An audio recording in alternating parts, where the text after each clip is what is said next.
হঠাৎ করে আমার হাজবেন্ড রাতে এসে বলছিল কিছু মেহমান দাওয়াত করেছে, সকালে উঠে রান্না বান্না করতে হবে, দুপুরে মেহমান আসবে।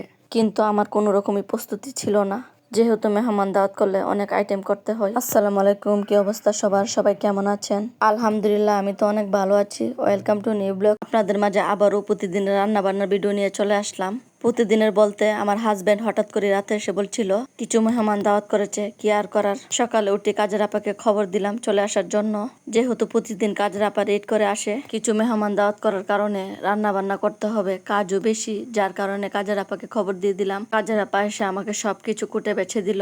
একদিকে আমি গরুর মাংসগুলো ভালো করে ধুয়ে নিলাম। রাত্রে আমার হাজবেন্ড বলার পরে আমি 2টা গরুর মাংস প্যাকেট খুলে একটা বলের মধ্যে রেখে দিয়েছিলাম, যার কারণে গরুর মাংসগুলো খুব সহজেই ছুটে গিয়েছিল। গরুর মাংসগুলো 4-5 বার ভালো করে ধুয়ে নিব। মাংসগুলো ভালো করে ধোয়া হয়ে গেলে আমি একটা বড় সাইজের পাতিলের মধ্যে সবগুলো গরুর মাংস রেখে দিব। যেহেতু এখানে গরুর মাংসের পরিমাণ একটু বেশি, প্রায় 3-4 কেজির মতো গরুর মাংস আছে, যার কারণে বড় সাইজের একটা পাতিলের মধ্যে গরুর মাংসটা রান্না করতে হবে। তাই প্রথমে গরুর মাংসগুলো ভালো করে ধুয়ে রেখে দিব, তারপর যা যা মশলা লাগে সব মশলা দিয়ে ভালো করে মেখে নিব। আমি আজকে মেখে গরুর মাংসটা রান্না করব। ভালো করে গরুর মাংসটা মেখে তারপর আমি একটা চুলার মধ্যে বসিয়ে দিব। সামান্য পরিমাণ পানি দিয়ে পাতিলটা চুলার মধ্যে বসিয়ে আমি বড় একটা ঢাকনা দিয়ে ঢেকে দিব। অন্যদিকে প্রায় 1-1.5 কেজি আলু দিয়ে দিব গরুর মাংসটার মধ্যে। কাজের আপা আমাকে আলুগুলো কুটে বেছে দিল। আমি 2-3 বার ভালো করে ধুয়ে তারপর একটা পাতিলের মধ্যে রেখে দিব আলুগুলো। অন্যদিকে আমি সবজি রান্না করব, যার কারণে সবজিগুলো ভালো করে ধুয়ে নিব। যেহেতু হঠাৎ করে মেহমান দাওয়াত করা হয়েছিল, যার কারণে তেমন বেশি সবজি দিতে পারিনি। যে সবজিগুলো ফ্রিজে ছিল সেই সবজিগুলো দিয়ে আমি আজকে সবজি রান্না করব। এখানে প্রায় 3-4 রকমের সবজি দিয়ে আমি সবজিটা রান্না করব। সবজিগুলো ভালো করে ধোয়া হয়ে গেলে আমি চুলার মধ্যে একটা পাতিল বসিয়ে সবগুলো সবজি রেখে দিব। তারপর যা যা উপকরণ লাগে সব উপকরণ দিয়ে আমি ঢাকনা দিয়ে রেখে দিব। অন্যদিকে গরুর মাংসটা আমার কষানো মোটামুটি হয়ে এসেছে। আমি ভালো করে নেড়ে চেড়ে দিব।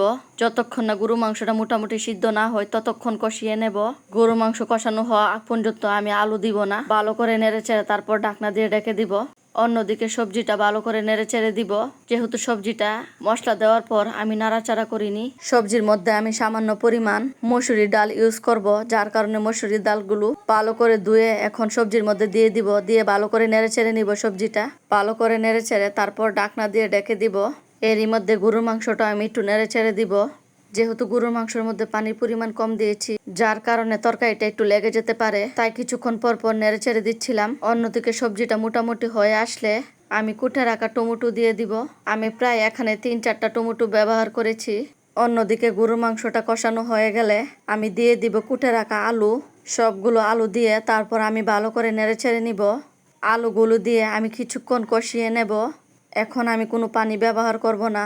প্রায় 10-15 মিনিট ভালো করে কষিয়ে তারপর পানি দিব। আমি ভালো করে নেড়ে চেড়ে তারপর ঢাকনা দিয়ে ঢেকে দিব। এরই মধ্যে সবজিটা বাগার দিয়ে দিব। একটা কড়াইয়ের মধ্যে সরিষার তেল দিয়ে পেঁয়াজ কুচি দিয়ে আমি বাগারটা তৈরি করব। তারপর সবজির মধ্যে দিয়ে দিব, দিয়ে ভালো করে নেড়ে চেড়ে নিব। আমার সবজি রান্নাটা মোটামুটি হয়ে এসেছে, এখন চুলা থেকে নামিয়ে নেব। সবজি রান্না হয়ে গেলে চুলার মধ্যে একটা কড়াই বসিয়ে আমি মাছগুলো ভেজে নিব। যেহেতু সামুদ্রিক সুরমা মাছ আমি টমেটো দিয়ে ভাজি করব, যার কারণে মাছগুলো ভালো করে ভেজে নিব। অন্যদিকে গরুর মাংসটা একটু নেড়ে ছেড়ে দিচ্ছিলাম, কারণ আমার গরুর মাংস রান্নাটা হয়ে গিয়েছে। এখন আমি নামিয়ে নেব। সবগুলো মাছ ভাজা হয়ে গেলে আমি মাছের ভাজিটা করে নিব। আমার মাছের ভাজিটা মোটামুটি হয়ে এসেছে, এটাও নামিয়ে নেব। আমি রূপচাঁদা মাছ ফ্রাই করব, যার কারণে সব ধরনের মশলা দিয়ে ভালো করে মেখে নিলাম। এখন একটা কড়াইয়ের মধ্যে সবগুলো মাছ ফ্রাই করে নিব। যেহেতু মাছগুলো ফ্রাই করা হবে, যার কারণে মাছগুলো ভালো করে মচমচা করে নিব। অর্ধেক মাছ ভাজা হয়ে গেলে অবশিষ্ট যে মাছগুলো রয়ে গিয়েছিল সেই মাছগুলো ফ্রাই করে নিব।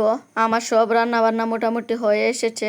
এখানে রান্না করেছি আমি রূপচাঁদা মাছ ফ্রাই। মাছগুলো অনেক মচমচা ছিল। যেহেতু মেহমান আসলে আবার মাছগুলো গরম করে দিব। মেহমান আসার পর আমি মাছগুলো ওভেনের মধ্যে গরম করে দিব। 2 পাতিল রান্না করেছিলাম ভাত, এরই মধ্যে সালাদও আমি কেটে নিব। যেহেতু হঠাৎ করে মেহমান বলা হয়েছিল, যার কারণে সবকিছু তাড়াহুড়া করে করতে হয়েছিল। আমার আজকের এই রান্না বান্নার ভিডিওটা আপনাদের কাছে কেমন লেগেছে প্লিজ কমেন্ট করে জানাবেন। সবাই বেশি বেশি লাইক কমেন্ট শেয়ার করবেন।